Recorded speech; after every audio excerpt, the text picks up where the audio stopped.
Okay, so we have this new problem here. It says two blocks, mass little m and big M are oriented as shown in the diagram. Ignore this. This is from the last video. The block M moves on a surface with the coefficient of kinetic friction μ1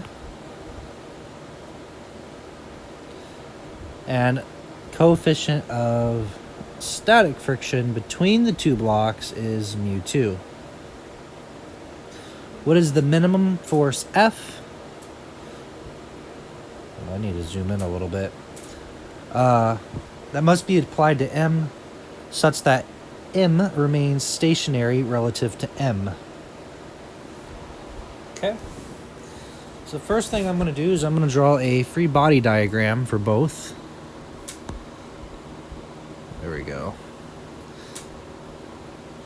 A free body diagram for both the M's. Don't know why I was zoomed out so much. So for the big M, you have weight, which is going to be equal to big mg, a normal, F, the force applied, and then you kind of have two forces here. You're going to have the force of little m onto big M, and the force due to friction 1 is what I'm going to call it. So that's big M. Little m, well, it has the force of big M onto little m, which is a third law partner with the force of little m onto big M. We have the weight force, which will be little mg. And what's holding it up is the force due to friction. I'm going to call it 2. And that one's little m. So here's our free body diagrams. Let's go ahead and work out some of Newton's second law now.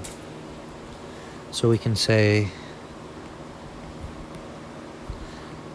the sum of forces for, we could just say little m, and the x direction is equal to little m times a. And the only force there is F of big M onto little m is equal to ma. I'm going to box that.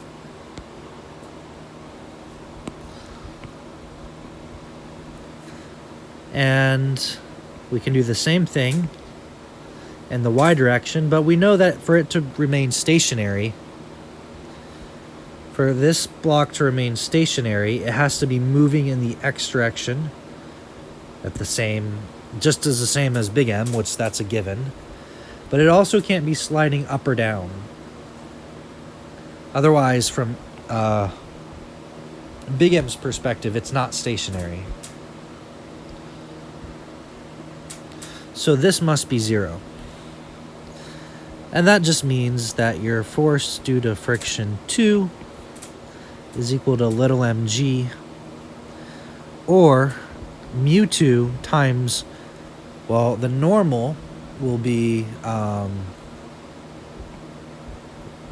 F big M onto little m is equal to mg.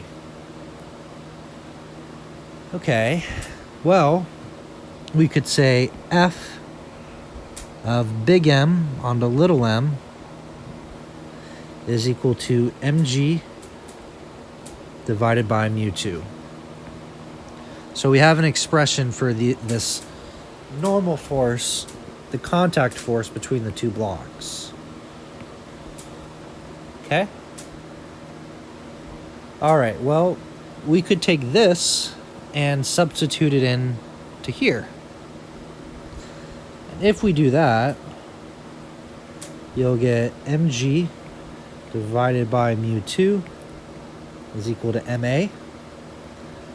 You can see that the m's will drop, and g divided by μ2 is equal to a. So now we have an expression for our acceleration. Okay. Now what I'm going to do is I'm going to consider these two blocks one system. And if I do that, well, let's first draw a free body diagram. You have a normal, you have a new weight force. Oh, oops. So I have this force being applied, and you have the force of friction 1, which is just the coefficient of friction, or the force due to friction against the surface. Note that because those two blocks are both part of our system now, those are internal forces, and we're not interested in those. We don't include those in our free body diagram. So this is both. And now we could do Newton's second law here. And the x direction is equal to ma, or F minus the force of friction is equal to ma. And we know that's going to be F minus, well, mu1 times your normal. And I'm sure you'll be able to see your normal is going to be equal to the weight force is equal to ma. Right? And that's because if we look in the y component, that's going to be 0. The normal force is equal to your weight force, which will be that. So F minus mu1 times g, little m plus big M equals m, but we have an expression for acceleration as just g over mu2. G over mu2. Or F equals mg over mu2 plus, oops, I'm sorry. I made a mistake. This should be little m plus big M. So let me go forth and fix this. My fault.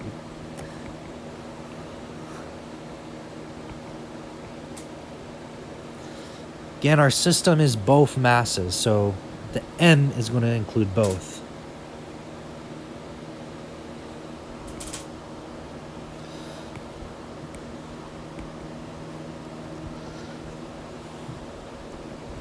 And then we did substitute, I think, here is g over mu2.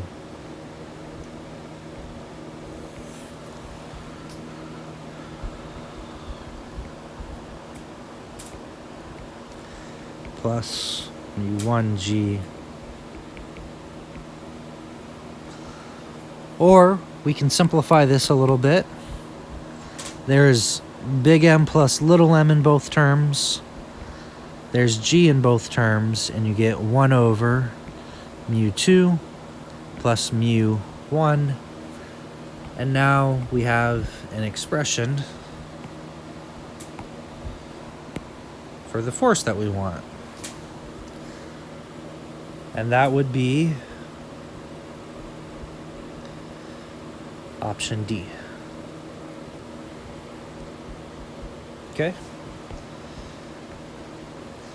So we did the Newton's second law, and we were able to find an expression for the force between the two blocks in contact, as well as acceleration.